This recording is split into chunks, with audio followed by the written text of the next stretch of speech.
The last time anyone saw Jasmine Kensington, she was laughing. It was the late afternoon of September 16th, 2017, in a small gear shop in Asheville, North Carolina.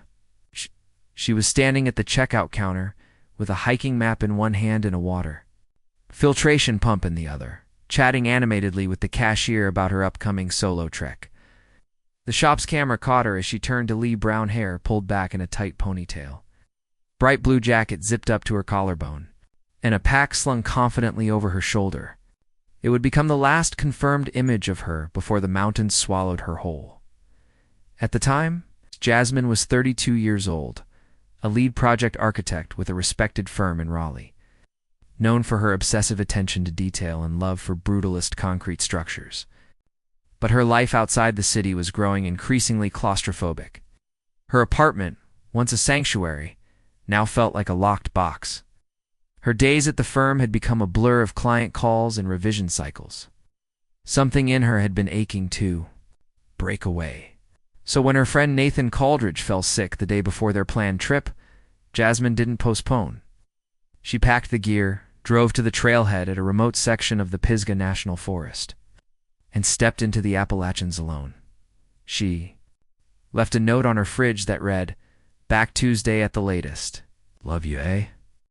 The note was intended for Andrew, her older brother, who lived 90 miles away in Boone.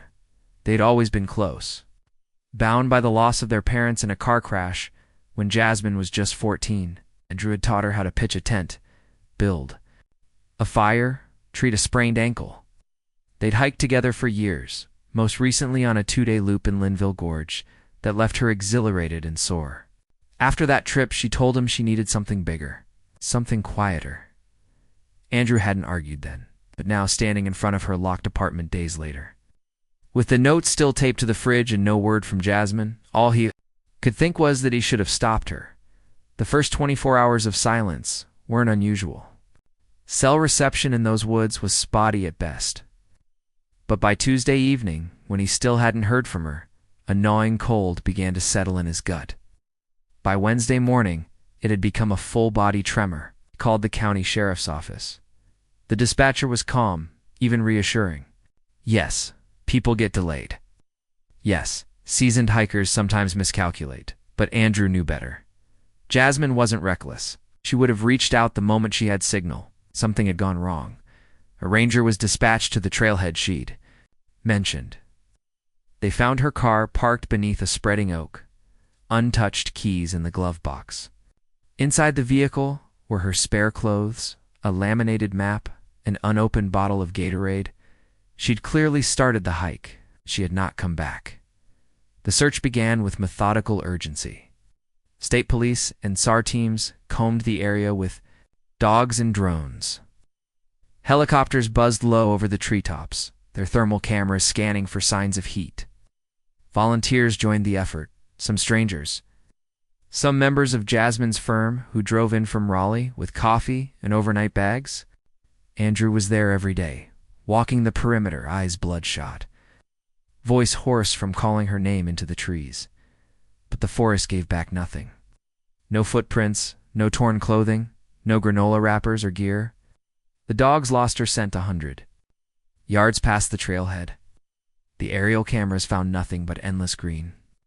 The initial theory was that she had gotten lost or injured, but even that didn't explain the total lack of trace. On day 8, glimmer of hope appeared in the form of a scrap of turquoise fabric snagged on a branch near a muddy ravine, similar in color to Jasmine's jacket. The area was treacherous, and far from the original route.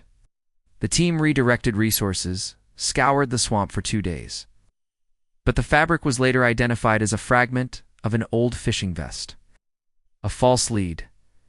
By the end of week 2, the search was called off. Andrew never stopped looking.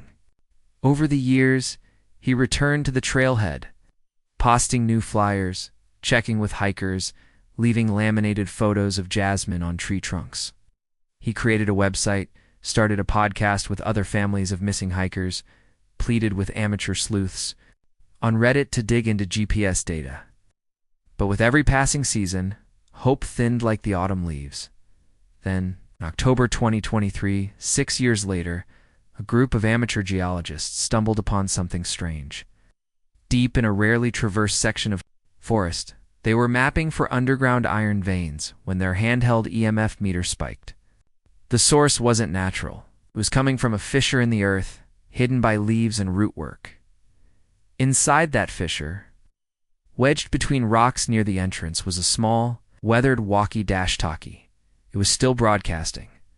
Within 72 hours, the mountains that had been silent for years were once again swarming with law enforcement. Andrew was notified. When he arrived at the scene, the object was already bagged and being sent to the state forensics lab. A specialized cave rescue team was prepping to descend the vertical shaft. At the bottom, they found a tattered sleeping bag, a beige backpack with a patch Jasmine had sewn herself. No body, no bones, just a ghost trail, 6 years old, that had started breathing again. Detective Wallace, a veteran of the cold case unit, was assigned to oversee the reopened investigation. As the walkie-talkie's battery data was analyzed, a chilling fact emerged: it hadn't been sitting there since 2017. Based on the power levels and type of battery, it had likely been placed in the crevice no more than 18 months ago.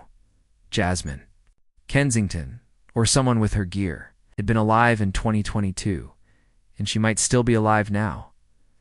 The discovery blew open every previous assumption. This wasn't the aftermath of a tragic hiking accident. This was something far stranger. Someone had kept her hidden, or she had survived and chosen not to come back. Andrew, who had spent 6 years begging the wilderness to tell him where his sister went, now faced a possibility even harder to comprehend. What if she had never really left the forest? What if someone, or something, had made sure she stayed? The walkie-talkie sat on the stainless steel table like a relic exhumed from another life. Forensic. Technician Sarah Blevins hovered over it, latex gloves taut against her fingers, her posture tense with curiosity and caution. She had worked hundreds of electronics recoveries, most pulled from fires, floods, even a collapsed hospital wing once. But this was different. The casing was scratched and dirty, its antenna slightly bent. But when she cracked open the back, her brow furrowed. The corrosion was minimal. The battery pack inside a set of lithium rechargeables was degraded, but not dead. She plugged the device into a diagnostic rig. It hummed softly, almost reluctantly, and then displayed a faint signal. Blevins stared at the screen, mouth dry. This thing had been turned on recently, in the last 2 years. She ran the numbers 3 times before calling Detective Wallace. When Wallace heard her report, God, he didn't speak for a full 30 seconds. Then, you're sure? 18 months max? Realistically closer to 14. The batteries are too clean for anything older. Could it have been placed by someone else? A hoax? Possible, but unlikely. It was wedged deep in the fissure in a crevice that couldn't be reached without rope. Whoever put it there was either already inside the cave or damn well wanted to be. Wallace exhaled slowly. That was all he needed to hear. He called Andrew Kensington. Andrew had aged 10 years and 6. Gray had crept into his beard, and he developed the distracted, haunted stare of a man who spent too much time rethinking. The same day, over and over. He was waiting in his car, parked off a muddy trail near the scene, still too keyed up to sleep or eat. When Wallace delivered the update, Andrew's hand shook uncontrollably. She was alive, he whispered barely. Audible, Wallace nodded. It looks that way. Andrew didn't ask what came next, just followed Wallace up the path toward the temporary command post where white tents now fluttered in the breeze. Radios crackling on tables lined with laptops and paper maps. Cave was officially a crime scene now. That night, a specialized speleological team arrived from Kentucky. Veterans of deep rescue operations, they were equipped with LiDAR mapping drones, portable seismic sensors, and enough rope to traverse a cathedral. The fissure that had swallowed Jasmine's gear wasn't just a narrow pit. It dropped 60 feet vertically, then curved into a massive, bowl-shaped chamber before narrowing again into a network of tight black tunnels. For years it had been an empty chamber of darkness and silence. Now it echoed with the clipped voices of search crews. and the hum of descending winches. On day 3, they found the second entrance. It was nearly half a mile from the original pita-wide walkable arch hidden by brush and a collapsed tree, sloping gently into the same network of tunnels. Unlike the vertical fissure, this entrance had seen recent use. Animal prints, flattened grass, even a discarded plastic water bottle from a brand no longer sold in stores. The forensics team dated the objects unbleached. Brittle, likely discarded in 20-1, the cave was no longer just an accident site. It was a shelter, maybe even a prison. Inside the main chamber near the walk-in entrance, they found more. A small blackened fire pit. Tiny splintered animal bones. Crude sticks sharpened into points. One of the forensic techs, a wiry former biologist named Una, bent low over the bones and squinted. "Squirrel," she murmured. "Maybe rabbit. Someone's been cooking in here often." Wallace crouched beside her. "Could one person have survived out here for years?" Una looked up. They had a way to find water and knew how to. Trap and skin small game? Maybe it wouldn't be pretty. But yeah, barely. And mentally? She shrugged. That's the real question, isn't it? They combed the chamber for prints, signs of waste, even makeshift tools. There was no trash, no paper, no electronics. Whoever had lived here had left almost nothing behind, except the fire pit, the bones, and one other item. A small, carefully folded bundle of fabric tucked behind a stone. It was a bandana, sun-faded and worn thin. The initials J.K. had been stitched into the corner in orange thread. Wallace called Andrew over. When he saw the fabric, he covered his mouth with his hand. "She used to wear that on every hike," he whispered. Said it kept her grounded. For the first time, they had more than a trace. They had proof. But proof raised questions. Why hadn't Jasmine come out? If she had survived the fall, survived the years of isolation, even found her way to the walk-in. Entrance, why hadn't she left? Why leave a walkie-talkie behind, powered and carefully positioned, but not use it to call for help? Why cook and live in that cave when the nearest road was only 10 miles away? Theories sprouted like fungus. One faction of the team believed she had suffered a severe head injury, perhaps amnesia. Maybe she didn't remember who she was. Another group wondered if she had been hiding from someone or something. A darker suggestion spread like wildfire through the temporary camp. Maybe Jasmine hadn't been alone in that cave. Wallace didn't discount anything. He ordered a search grid of the woods stretching 10 miles outward from both cave entrances. He put out calls to nearby shelters, truck stops, gas stations, and rural clinics.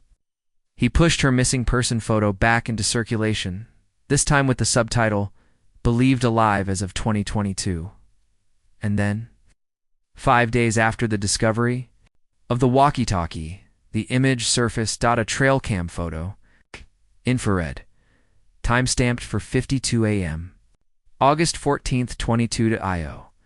It had been captured by a private landowner, George Petrie, who used game cameras to monitor black bear populations. He hadn't checked that specific SD card in nearly a year. In the image, a gaunt figure, barefoot, clothes hanging. From her, like rags, long hair matted to her face. She was walking down an abandoned logging road, gaze slightly turned toward the camera. Just a profile, but enough. Wallace stared at the photo for a long time before speaking. "Jesus Christ," he said. Andrew leaned over the detective's shoulder. He didn't need to look twice. That's her. It was Jasmine, walking. Alive and only 5 miles from the highway. That photo, blurry ghost-like, would be broadcast across the country within 24 hours. It would run on every major outlet. Missing hiker from 2017 captured on camera in 2022. The footage would become a sensation. Reddit sleuths would zoom in, run facial comparison software, compare shadows. But nothing new would emerge, because that was the last known sighting of Jasmine Kensington. She had survived the fall. She had survived the forest. The years, but after that camera flash, she vanished again, as if the mountains had decided to take her back. There was something about the photo that refused to let go. even after dozens of analysts had verified the timestamp, mapped the location, and digitally enhanced the contrast to pull every grain of detail out of the figure's face. It still felt like a hallucination, a specter in motion. Jasmine Kensington, gaunt but upright, was frozen mid-step in a blur of infrared pixels.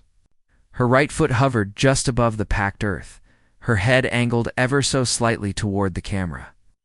Eyes half-lidded in a look that could have been weariness, recognition, or warning. No one could agree. Wallace kept a printed copy of the image pinned above his desk. He stared at it in the quiet moments between phone calls and field visits, as if the paper might blink and give him answers.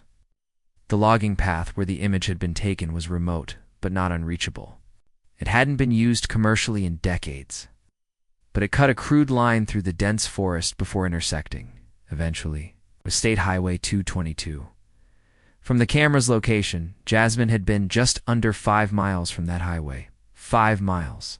That number began to haunt the team. If she had walked that far, and she clearly had, why hadn't she reached the road? What had stopped her? Wallace deployed a full-ground team to cover every inch of the path between the trail cam and the highway. Think the route wasn't easy sections? Had been reclaimed by bramble and erosion, but it was passable. They found scat, animal tracks, and evidence of deer bedding down, but nothing human. No clothing, no food wrappers, no torn fabric. Nothing that confirmed she'd ever completed the route. It was as if Jasmine had walked that far and simply vanished again. Andrew refused to believe it. She didn't give up, he said. She made it 6 goddamn years out there. She didn't just sit down and die. The unspoken implication. Someone had stopped her. Wallace didn't say no. He turned the investigation outward, away from Jasmine's choices and toward the landscape itself. He requested DMV records, combed through traffic cameras positioned along Highway 222V, which there were only 2, and pulled reports of any pedestrians seen between July and October 2022. A few leads emerged, a trucker thought he remembered seeing a woman walking alone near mile marker 118, but the date didn't match. A clerk at a gas station swore a girl with wild hair had come in barefoot, asking for water, but security footage showed someone else entirely. Every lead slipped through their fingers like mist, and came the silence again. By December 2023, the case began to freeze. Not close.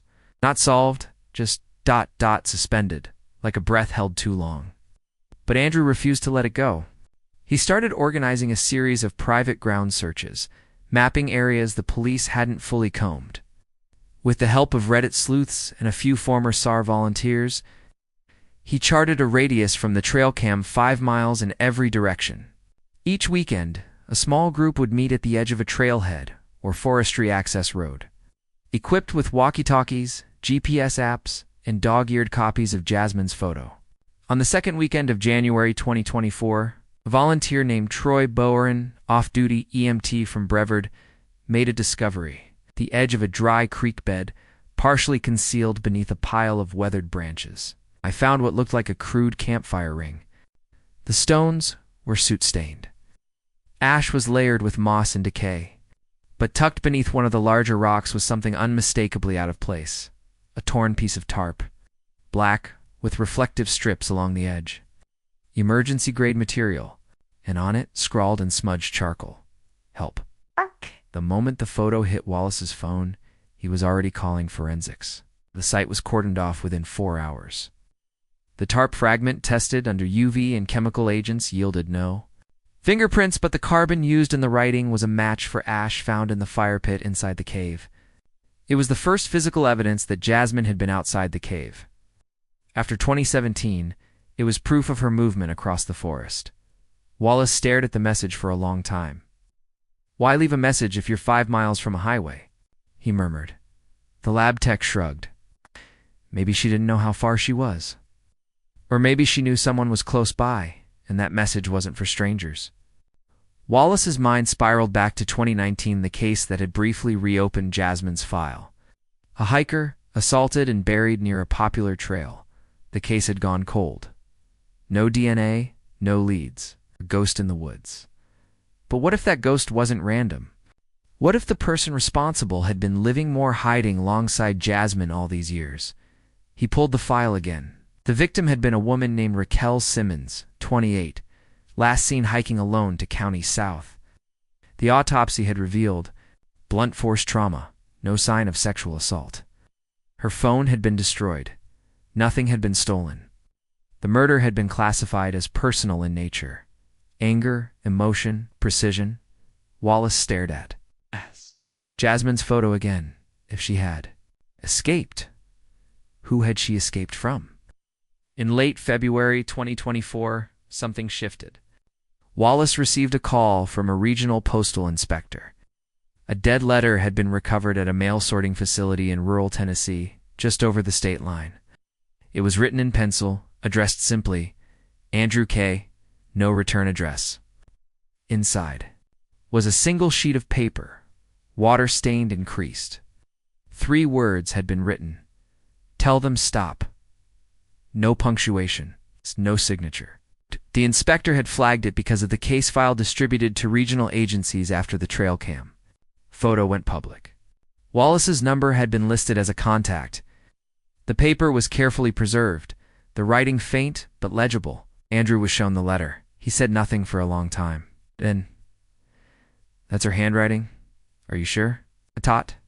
Her too, right? That's her E? Wallace had it analyzed by 2 handwriting experts. Both returned with inconclusive results. But one made a comment that chilled Wallace to the bone. If this is her, she was under duress when she wrote it. The shakiness, the pressure, it suggests fear, panic, or pain. The words became a puzzle. Tell them stop. Who was them? The media, the searchers, the police. And stop what? Wallace didn't sleep that night. By March, the case had reached national attention. Jasmine Kensington's photo appeared on 60 Minutes. A documentary team from Netflix reached out. The subreddit r/Where's Jasmine passed 300,000 subscribers. Theories exploded. Some thought she had joined a cult in the forest. Others believed she had developed dissociative amnesia and was living feral. A darker fringe believed she'd been taken in 2017 and then somehow escaped, only to be caught again. Wallace didn't have time for theories. He needed facts.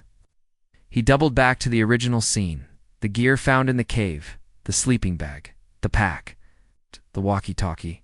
He reviewed every log from the initial 2017 search, every statement, every image. And then one night he saw it. In a photo taken of the fisher's lip, just after the gear had been discovered, there was a tree, gnarled, half-dead, barely noticeable. But tied around one of its low-hanging branches was a strip of orange cloth. A marker. Wallace enlarged the photo. The cloth was faded, knotted tightly, its ends fraying from years of exposure. It was the same shade as the cap Jasmine wore in her last known photo. No one had seen it before. No one had logged it. It had been dismissed as debris. But Wallace knew better. She had marked her way out. Or worse, someone else had marked there. Way in. That's when he made a decision. The original cave system needed to be remapped, not just for evidence, but for truth. Because someone had gone in after Jasmine. They hadn't come back out. They returned to the cave just after dawn. The frost still clung to the underbrush. And a hush had fallen over the forest, as if the trees themselves were holding their breath. Detective Wallace stood at the fisher's edge, staring into the same darkness that had kept Jasmine hidden for 6 years. Around him, the team was assembling, 2 forensic specialists, 3 members of the Kentucky Spelunking Unit, and a new addition, Dr. Louisa Trent, a cave ecologist from the University of Virginia who had studied the subterranean systems throughout the Blue Ridge Mountains. She surveyed the fisher's opening with narrowed eyes. "This entire hillside is hollow," she said softly. "What you found was just one artery. There's a whole vascular system underneath this place. Old limestone formations, probably pre-glacial collapse. These caves run deeper than most realize." Wallace glanced over, "Deeper than we searched." Much. The decision to remap the cave wasn't just about confirming its architecture, it was about understanding how a woman could vanish into it, survive, and vanish again. The earlier mapping done under time constraints and with limited technology had only scratched the surface. The deeper arms of the system, those choked with sediment or obstructed by collapse, had been considered inaccessible. Now they would reconsider everything. By noon, Dr. Trent's team had set up portable laser scanners and subterranean drones. Using pulleys and collapsible ladders, they began descending into the primary shaft, scanning each chamber with military precision. The updated schematic, projected live on Wallace's laptop, was a revelation. "This," Trent said, pointing, "at the screen is where you found the sleeping bag and backpack. But look, here northwest side of the main chamber. Collapsed tunnel. See that shadowy gap?" Wallace leaned in. "That's a passage," it was, "and underneath that there's a hollow echo. We're running sonar now, but if it's as big as I think it is, there's a secondary chamber untouched." Wallace stared at the monitor. "If someone were hiding," Trent continued, "that's where they'd go." By 4 p.m., one of the spelunkers, Leo Martinez, a veteran with decades of vertical rescue experience, managed to squeeze through a narrow crack just above the collapsed passage. He radioed up calmly at first, then with a note of awe. "In a chamber," he said, "completely sealed. Looks like it hasn't been touched in years. Smells ... old, like mold, but mixed with something else." "Can you describe it?" Wallace asked. A pause. "Then it's man-made." Static crackled. "Repeat that?" "There's something ... structured down here. Not a full building, but braced. Someone reinforced parts of the cave wall with old timber. Looks like it's been here for decades, maybe longer." "What that?" "Hold on, more silence." "Then," Leo's voice dropped, "there's writing on the stone." The camera feed took 30 seconds to connect. When the image stabilized, Wallace and Dr. Trent stared at the live stream of Leo's helmet cam. The light bounced across the damp, uneven surfaces of the chamber and then caught the wall. It was unmistakable. Letters carved crudely into the rock. "Nadered way back." Underneath it, more carvings, marks that looked like tally counts, scratched over and over in obsessive repetition. Hundreds of them, rows upon rows. And beside the marks, objects: a dented tin cup, a burnt notebook, a child's toy truck, half buried in dust, all water-stained, decaying. Leo's voice came through the static. "You seeing this?" "Yeah," Wallace said. "Don't touch anything. We're sending down a team." Dr. Trent leaned toward the mic. "Leo, any other tunnels?" "Exits." Another pause. Then, "Yeah, there's a passage at the far end. Low crawl. Barely wide enough for a person. It looks fresh. It's like it's been cleared." Was all Wallace needed to hear. The secondary chamber was no accident. It had been used.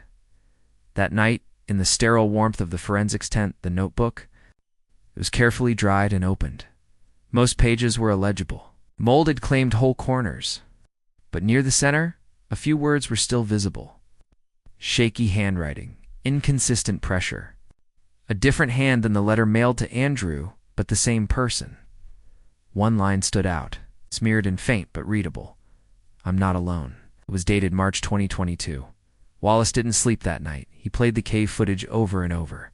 The carvings, the tally marks, the child's toy. That one phrase etched like a warning into the stone. Who else had been in there with Jasmine? And more disturbingly, who had stayed? Within 48 hours, a deeper expedition was launched. The crawl space Leo had found was widened carefully, reinforced with steel tubing. On day 4, the spelunking team reached a third chambers, smaller, colder, more suffocating.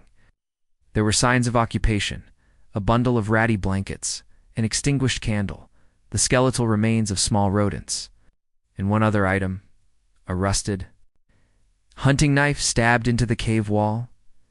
There were no fingerprints on the knife, but a flake of dried skin trapped between the hilt and the blade was extracted. DNA analysis took 2 days. The results were returned under high priority. The DNA belonged to a man named James Weller, recluse with a long criminal record: trespassing, assault, illegal firearms.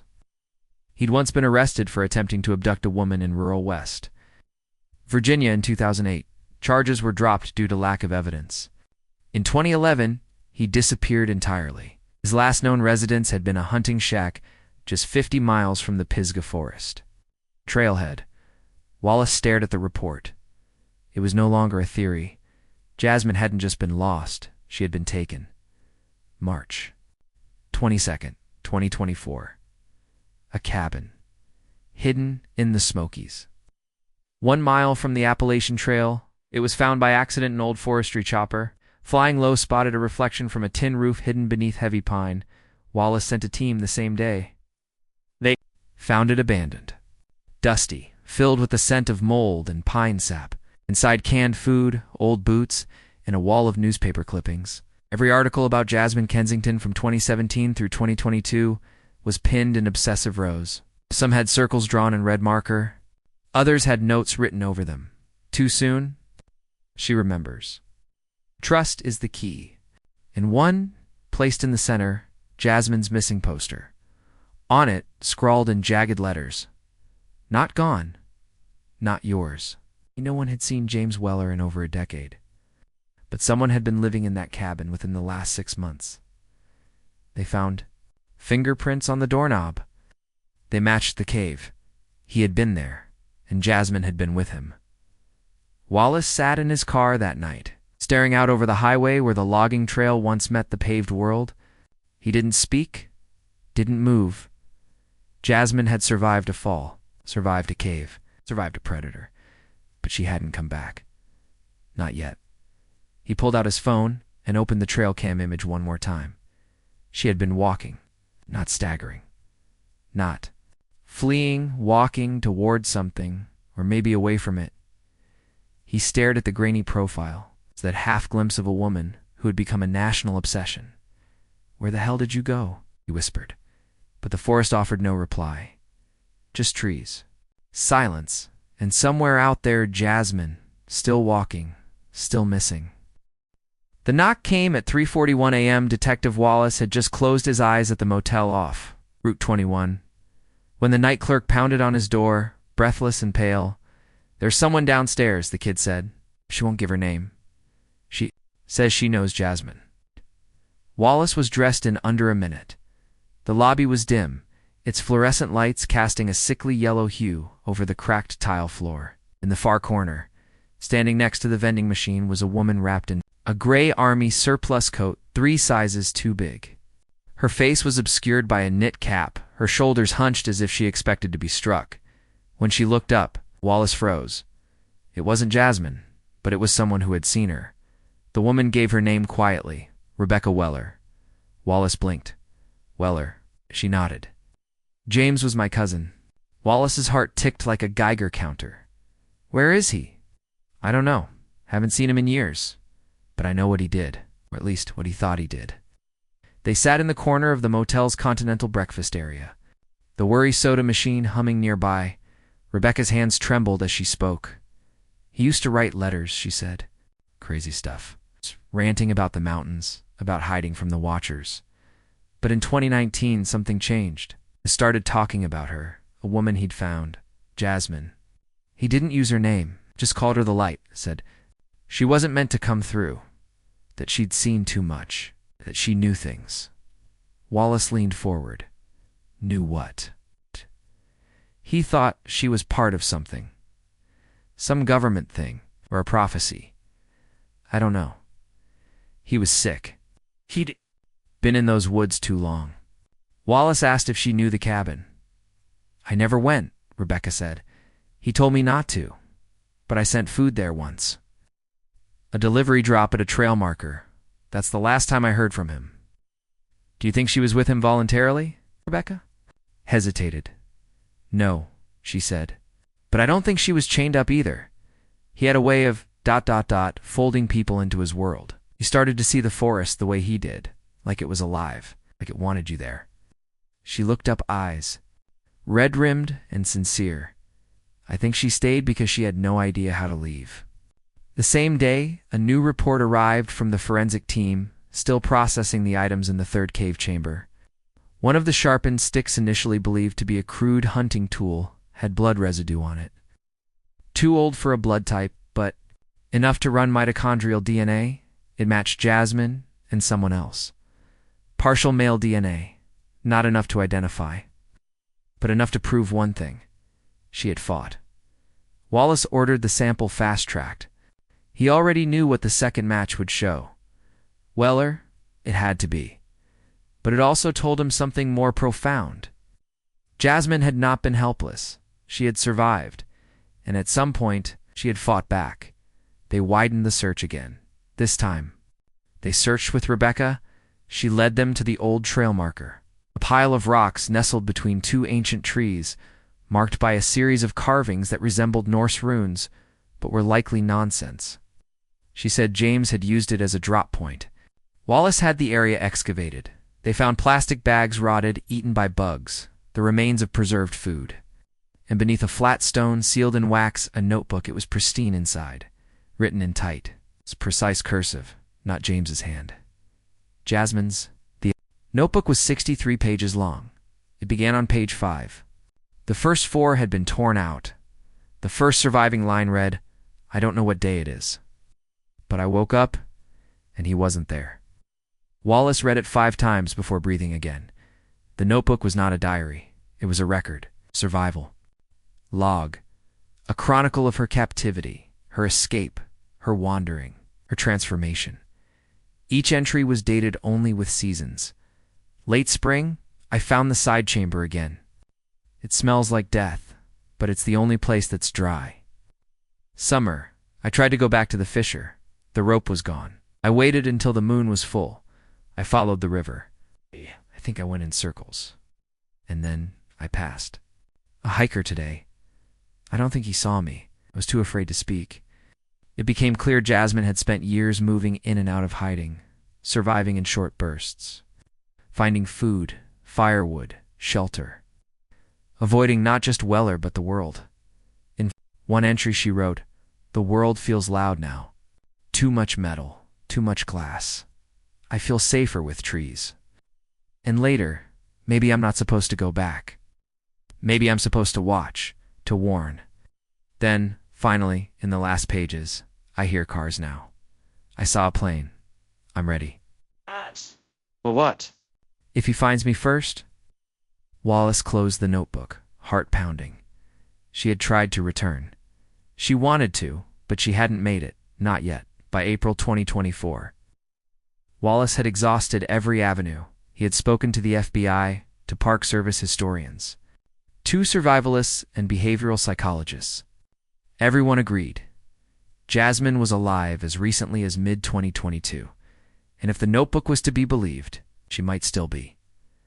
That's when Wallace made a decision. He called a press conference. He stood at a podium in front of a crowd of reporters, TV crews, and podcast journalists. Behind him, on an easel, was the photo from the trail cam, the blurry image of Jasmine. Her head turned, her hair matted, her body alive. He cleared his throat.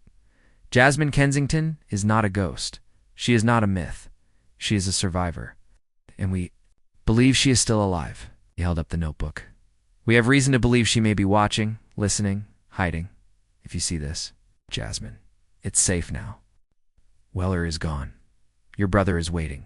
Come home. The broadcast aired live. Within hours, it was clipped, shared, translated. For 3 days, nothing happened. Then, on the 4th day, Andrew Kensington received a voicemail. No number. The message. It was 12 seconds long. There was no voice, just the sound of wind. Leaves, a single bird call. And then at the very end, a single word, whispered soon. Andrew dropped the phone. Wallace played it on loop, isolating frequencies, cleaning. The audio. The voice was soft, cracked but unmistakable. Jasmine, alive, still out there, still walking. The voicemail shattered the silence like a stone through glass.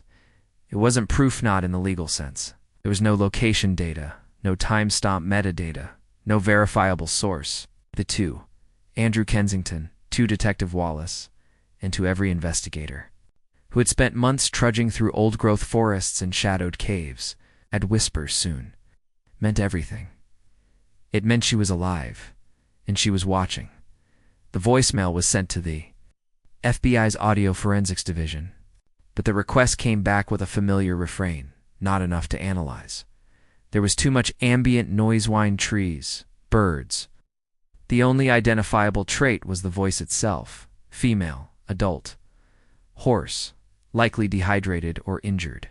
But the grain of the voice, the shape of the vowel, the cracked consonant at the end, lined up with Jasmine's speaking cadence from videos Andrew had provided. Years earlier, it was her, or someone doing a terrifyingly good imitation. Wallace refused to consider the second option. He pulled his team together that afternoon. "We know she's alive," he said. "The question now is, does she want to be found, or does she want to disappear forever?" That question lingered in the minds of everyone involved, not just as a procedural hurdle, but as a psychological mystery. Happens to a person who survives 6 years in near total isolation, trauma, and darkness? Do they come back the same? Or do they come back at all?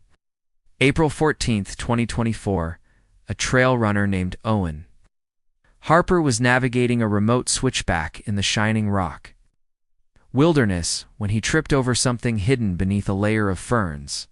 It was a pile of cloth gray and soaked, half buried under sticks and leaves. At first he thought it was a tarp, but as he peeled it back, he found a sleeping bag gripped open. Empty yet, and beneath it a line of stones arranged in a semicircle. At the center, something he could never explain.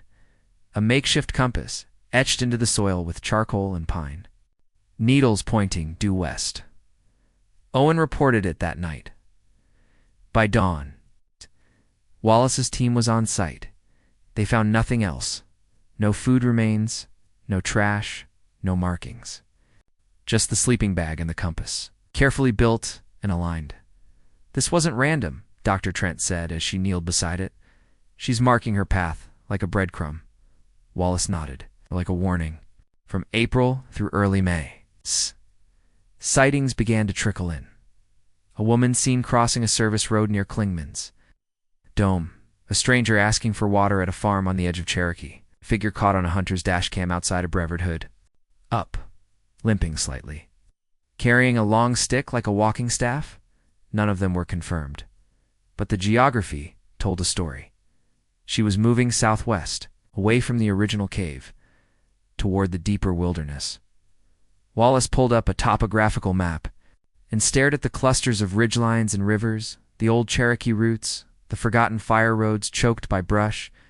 There was something familiar about the direction, not toward safety, not toward towns. It was like she was orbiting something. He called Dr. Trent. "Do any cave systems exist west of Shining Rock, deeper than the one we already mapped?" Trent hesitated, then, "There's one. It's not on any tourist maps. Locals call it the Bishop's Mouth. Why? Because the opening looks like it's screaming." May 6, 2024, they reached the Bishop's Mouth just after sunrise. It was exactly as described: an arched, vertical maw in the face of an outcropping, half choked with moss and shadow. The air that breathed out of it was cold and metallic.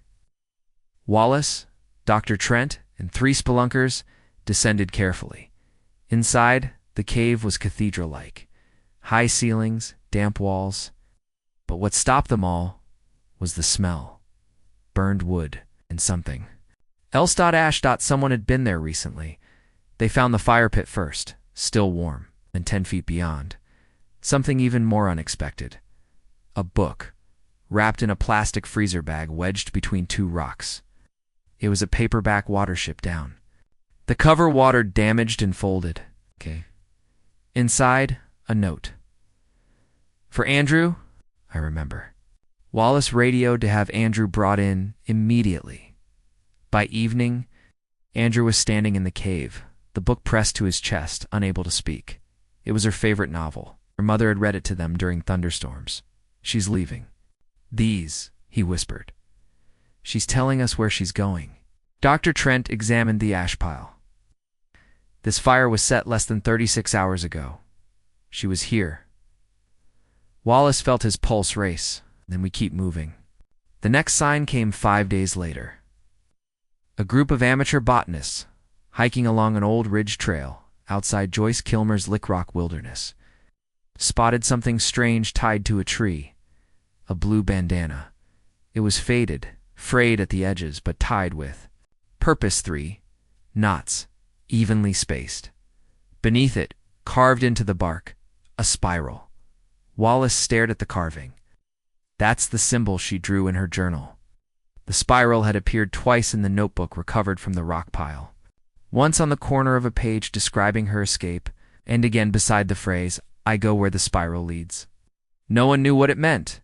Dr. Trent had theories, ancient glyphs, water flow, maybe psychological metaphor. Wallace had only one. She's leaving a trail. Not for everyone, just for Andrew. May 20th, 2024. Break. A park ranger near Nantahala Gorge reported finding a woman's footprint beside a creek barefoot, small, deep in the mud. Nearby, another compass. This one made of twigs and rocks, pointing due south, and beside it, a circle of leaves arranged perfectly, impossibly, to the shape of an eye. It was haunting, artistic, ritualistic. But it wasn't random. Jasmine was still moving, still marking, and she wanted to be seen. Wallace and Andrew followed the direction of the compass for the next 3 days, along with a small team. They combed gullies, dry creeks, cliffs. On the 4th day, they reached a cave, unmarked, hidden. Quiet Andrew went in first. The others followed. The light from their headlamps caught the far wall. Words freshly drawn in soot. I tried. And beneath it, in a childlike scrawl, "He's still here." Wallace's blood ran cold. He turned to Andrew, but Andrew wasn't looking at the writing. He was staring down the tunnel, eyes wide, unmoving. "Do you hear that?" he whispered Wallace. Held his breath. In the distance, barely audible dash footsteps. Then silence. Then ... A voice. Faint, ragged, familiar. Calling a single name. Andrew? The cave went still. No wind, no bird song, no dripping water. Just the echo of that one name, Andrew, reverberating along the stone walls and sinking into the marrow of every person who heard it. Andrew didn't hesitate. He dropped his pack and called back into the darkness, voice cracking. "Jasmine." Silence. Then footsteps, slow, uneven, bare. Wallace raised his flashlight, heart pounding. The beam jittered slightly from the tremble in his hand, sliced through the damp black ahead, illuminating nothing but lichen-covered stone in a corridor that curved sharply to the left. He motioned for the others to hold back. Only Andrew and Wallace moved forward. The path tightened, the ceiling closing in until they had to crouch. Then it widened again into a low chamber, round and shallow. And there, standing against the far wall, eyes squinting against the light, was a woman, thin, dirty, pale as cave stone. Her feet were bare. Her hair hung in ropes around her shoulders. Her hands trembled at her sides. She wore a long patchwork coat tied at the waist with a strand of hemp. On her left forearm was a faded scar shaped like a spiral. Andrew dropped to his knees. He whispered her name once. She stepped forward, too. Small, tentative paces, then fell into him, her arms collapsing around his shoulders, like she had been holding the world up for 6 years and could finally set it down. Wallace lowered the flashlight. His throat was tight. He turned and said only 2 words into the radio. "We found her." Extraction was methodical and cautious. Jasmine could barely walk. Her legs had grown strong from wilderness travel, but her knees buckled every few steps, the exhaustion clinging to her like a parasite. She didn't speak for nearly an hour after being carried out into the light. Sunlight blinded her. She turned, her face away, even as the EMT draped a warm blanket over her shoulders and checked her pulse. Andrew never left her side. Only after she'd been cleared for evacuation and loaded into the rescue vehicle did she finally open her eyes again. She looked at Wallace. "He's still in there," she whispered. "James Weller?" he asked. She shook her head slowly. "No, not him." The hospital stay was brief, 2 days. Jasmine's vitals were shockingly stable. No infections. No frostbite. Malnourished, dehydrated, yes but lucid, cognitively sharp. She refused sleep for 36 hours, terrified of dreaming. The interviews began gently. Wallace sat with her in a private recovery room, single chair pulled close to her cot. The window blinds were drawn. "Take your time," he said. "Whatever you remember." Jasmine stared at her hands for a long while. "I thought I'd never hear voices again," she said. "I forgot what mine sounded like." Wallace waited. He didn't take me at first. I fell, got hurt, crawled into that cave to stay dry. Then he came. "Weller." She nodded. "He brought food. Said he was a watcher, that I'd broken the boundary. He said the forest had chosen me." Wallace made a note. "At first I thought he was just trying to help. Gave me medicine, blankets. Then he told me I couldn't leave." She paused. Her eyes darkened. "He didn't tie me down. He didn't have to. He told stories. Over and over. He knew how to make you doubt time. Doubt yourself. Doubt." I started to believe there was no outside. Longward. "You with him?" "Maybe a year, maybe more. Then he vanished. Said the mountain was done with me. That I had to carry the silence." "And you escaped?" She nodded. "I found the wide entrance. But by then I wasn't sure what was real." Wallace leaned. "Forward, Jasmine. Who's still in there?" Her voice dropped to a whisper. He called her the echo. Wallace blinked. "What do you mean? She wasn't part of the cave when I got there. Think she was like me. Another girl. Taken before me? But something happened to her. She stayed too long. She stopped speaking, stopped blinking.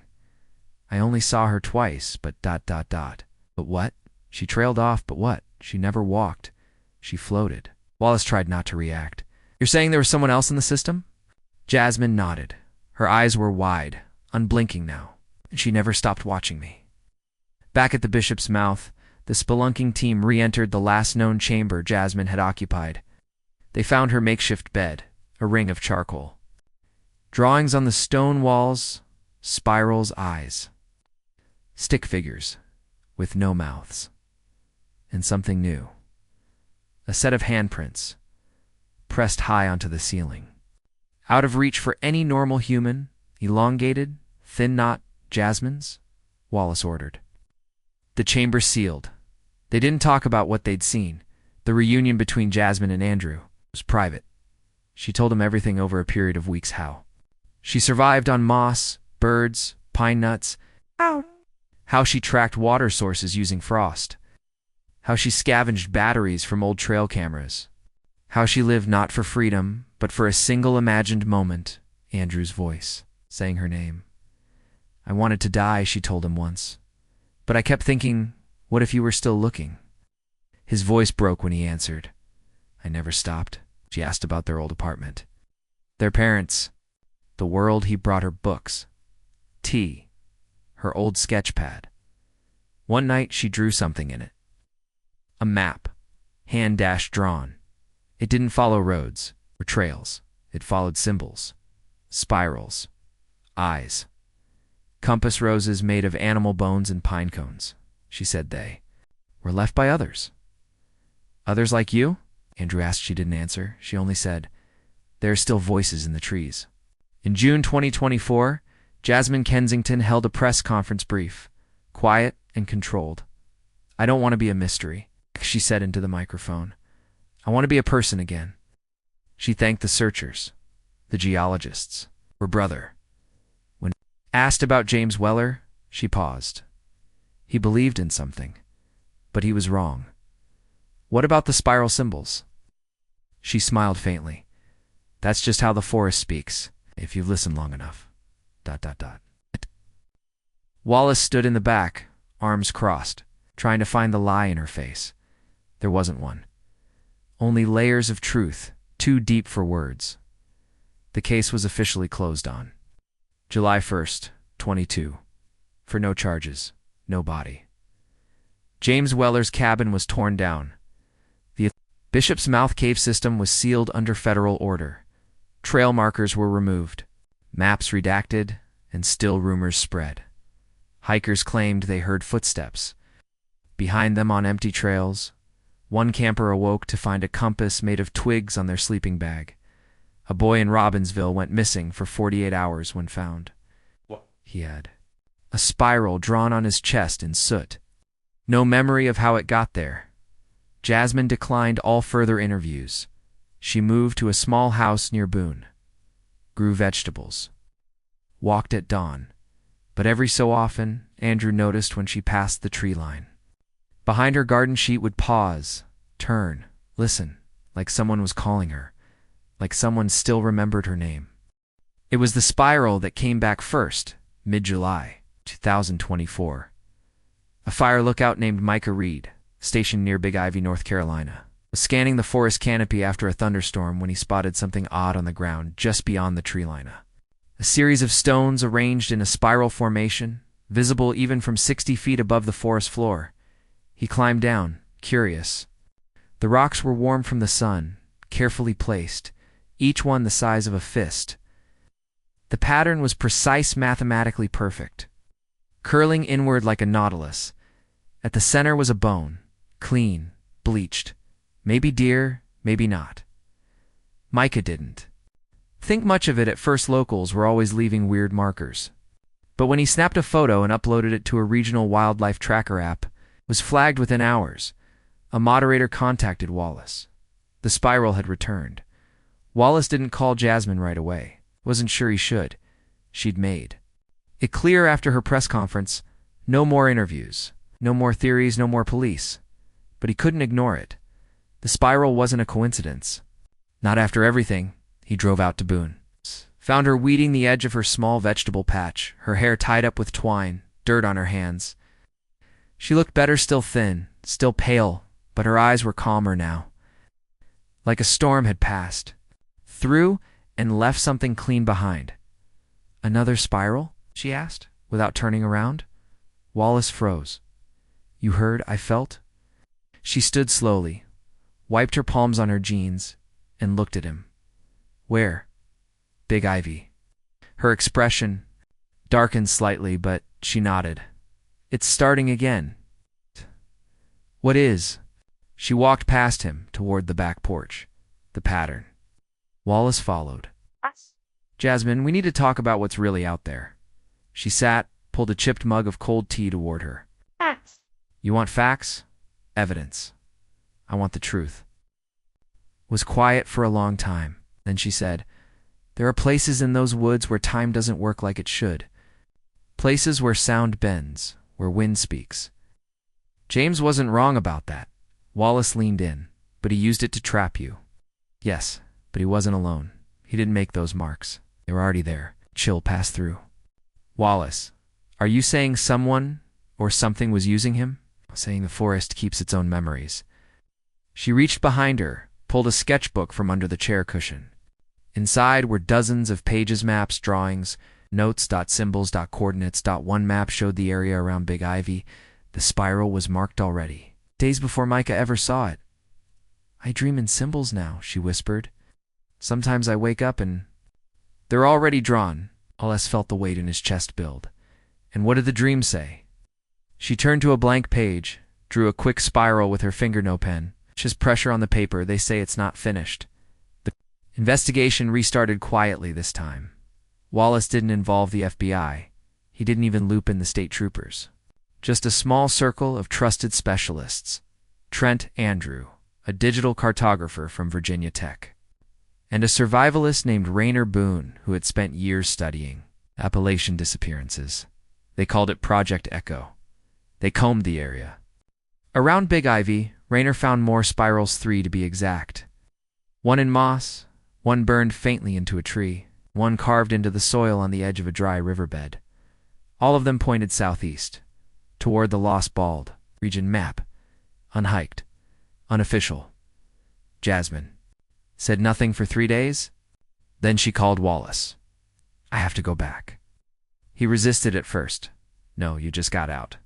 She was calm. "I didn't get out. I got pulled out." "That's different." Andrew offered to go in her place, but she shook her head. "It's me they're calling. You won't find anything without me." She didn't answer, only said, "Pack light. Don't speak unless the wind speaks first." August 2nd, 2024, they entered Lost Bald at dawn. Jasmine, Wallace, Rainer, and Trent each carried minimal gear, no radios, no firearms. Jasmine insisted. It listens, she said. Metal makes it angry. The deeper they went, the quieter it became. Not just wilderness, quiet deep. Quiet. The kind that pressed against your ears, that seemed to absorb your breath. They followed the spirals, etched into bark, arranged in leaves, made from bird bones, and then they found the hollow tree. It was massive, split vertically like a yawning mouth, the inside blackened with age. Jasmine stepped forward first. There's a tunnel beneath it. Raynor crouched and confirmed it. Collapse opened a shaft. Goes deep. Too deep. Dr. Trent ran sonar. The results came back bizarre. The system below them didn't map normally. The scanner pinged the same chamber multiple times from different angles, as if the space beneath was shifting. Wallace stared at the display. That's impossible. Jasmine smiled faintly. No, it's not. She climbed into the hollow without waiting for approval. They followed. Inside was different from the bishop's mouth. Wetter, older. The walls were streaked with white mineral veins, like spiderwebs embedded in stone. The air smelled like ash and iron. They moved in silence. Every 20 feet they found a new mark spirals, yes, but also eyes, dozens of them, carved into stone. Some wide, some slitted, some surrounded by stars. Jasmine stopped suddenly. There, ahead, the cave opened into a vast chamber. In the center stood a mound carefully shaped, like a burial cairn. Stones stacked high. The top, a single stick wrapped in cloth. Like a flag, Jasmine approached, laid a hand on it, and collapsed. Wallace reached her first. Her eyes were wide open. Her lips moved, but no sound came out. She was listening. Wallace leaned close. "What do you hear?" she whispered. "My name." It's from inside the mound. They dug, carefully, methodically. At 3 feet deep, they found bones, but not human, small. Twisted, at 5 feet, something else. A locket. Wallace picked it up with gloved hands. Opened it. Inside was a photo, aged and smudged, but clear enough to see the face. It was Jasmine Young, smiling, but the picture had been torn. Her face had been scratched out. They kept digging. At 6 feet, they found what looked like a door. Stone. Fitted tightly into a natural gap. Carvings surrounded it. Symbols, none of them. Recognized. Jasmine pressed her palm to the center, and the stone moved. Air hissed out. Cold. Ancient. Behind. The door dashed darkness, and a single voice. Clear. Female. Echoing. Whispering. "You brought her back." The air behind the stone door wasn't just cold. It was still. Stagnant, like it hadn't moved in decades. Poured out in a silent exhale, brushing across Jasmine's face as if greeting her. She didn't flinch. She stepped forward. Wallace reached for her arm instinctively, but she shook her head. "It's okay. I've been here before." "No one has," he said. "I mean in my dreams." The others hung back. Even Raynor, who had bushwhacked through avalanche zones and survived a week-long whiteout in Montana, wouldn't step forward. Jasmine ducked beneath. The stone lipped and vanished into the dark. Wallace followed. The tunnel behind the door was unnaturally smooth. No jagged walls, no mineral formations. Just stone, cool and featureless, as if carved with tools too precise for any backwoods trapper. Jasmine moved confidently, her fingers brushing along the left wall. "I remembered this place 3 months before I escaped," she said quietly. "I thought it was just something my brain invented, some liminal dream. But it was always here." Wallace didn't speak. The tunnel angled downward. Deeper? Jasmine stopped suddenly. "There's a room ahead." She wasn't wrong. 10 feet later, the tunnel opened into a cavern unlike any Wallace had ever seen. Perfectly circular, high-ceilinged. At the center stood a single stone plinth, waist-high, with what looked like a compass carved into the surface, but the directions were wrong. The cardinal points were replaced by glyphs. Spiral, eye, flame, mouth, Jasmine, approached it like she'd been here 100 times. "This is where he brought her," she said. "Her who?" Wallace asked. "The echo." Wallace felt the word ripple through the chamber. As if spoken it remained, as if the cave remembered it. "She was taken before me," Jasmine said, voice distant. "He didn't mean to find her. She came to him, or to them, and they used her to speak."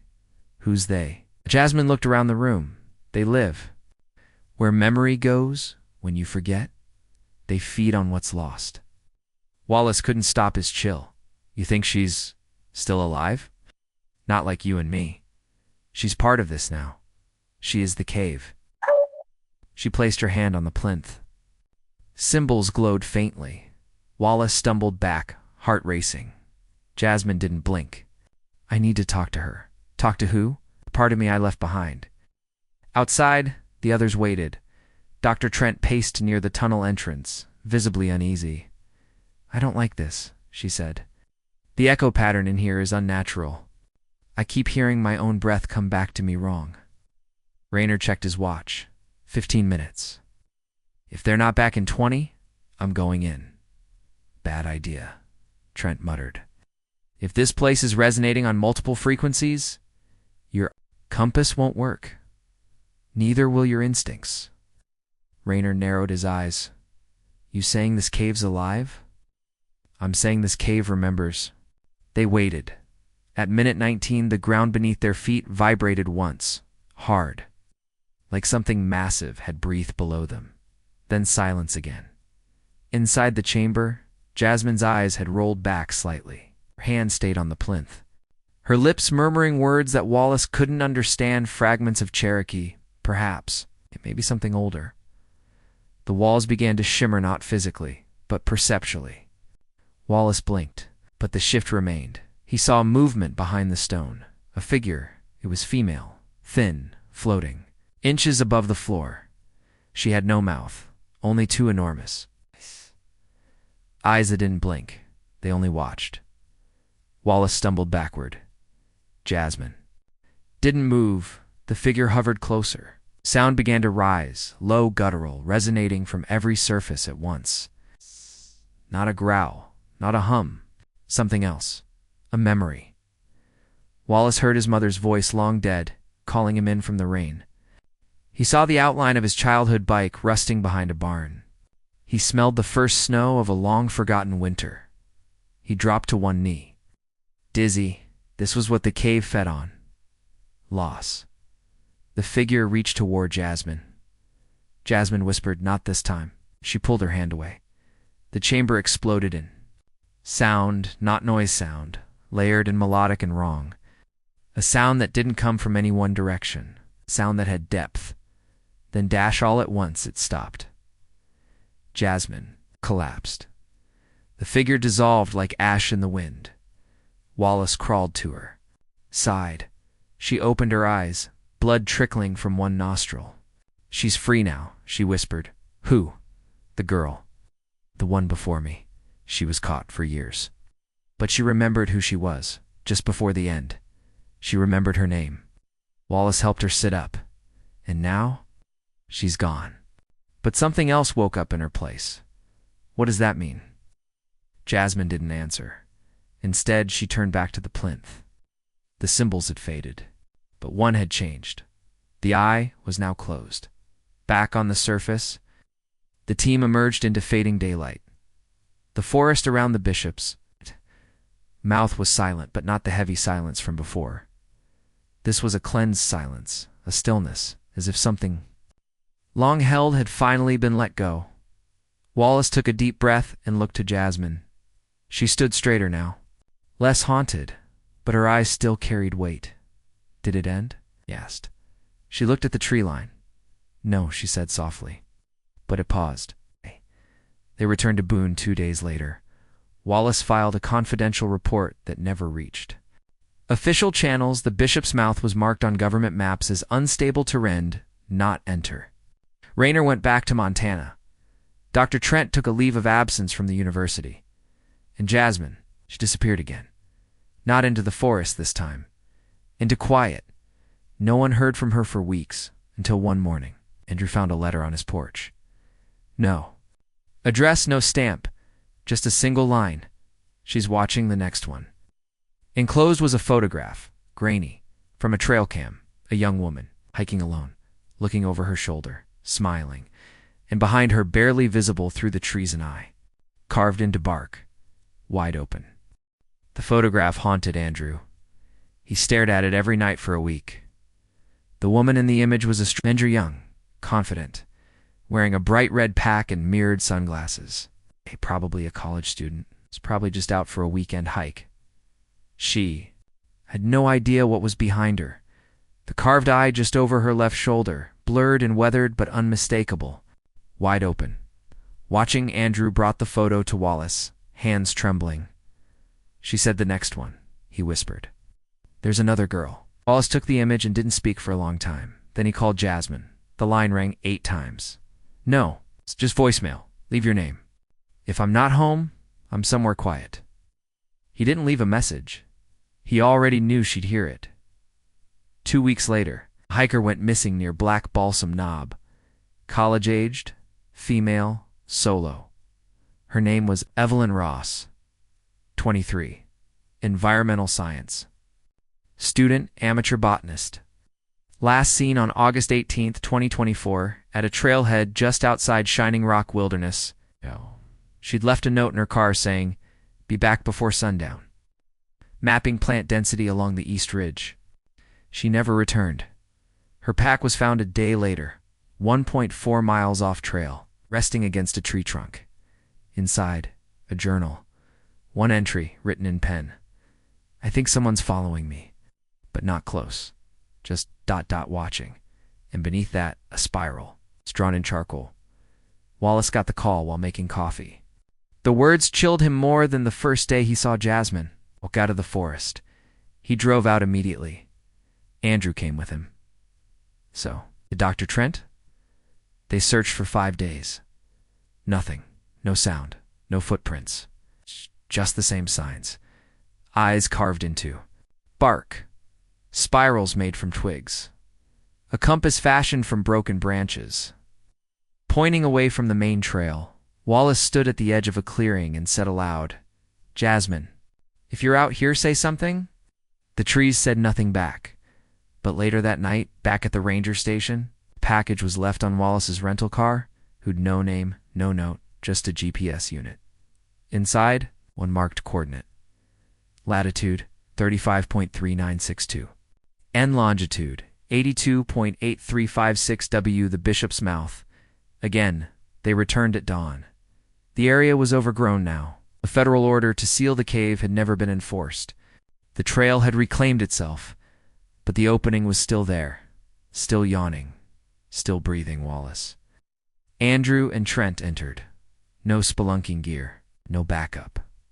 Jasmine had taught them. It listens. They made it to the central chamber without incident. The compass plinth was gone. In its place, a fire pit, smoldering still, warm, and beside it, Evelyn Ross alive, curled into herself, shivering barefoot. Eyes red and wide but unbroken. Andrew dropped to his knees beside her. "You're safe now," he whispered. She looked at him, confused. "You're not her." "No, but I know who is." They carried her out, gently, slowly. Outside, medics checked her vitals. She hadn't eaten in days, but she was coherent. One line repeated again and again. "She told me not to stay." "Who told you?" She didn't say her name, but she knew mine. Wallace felt a chill pass through him.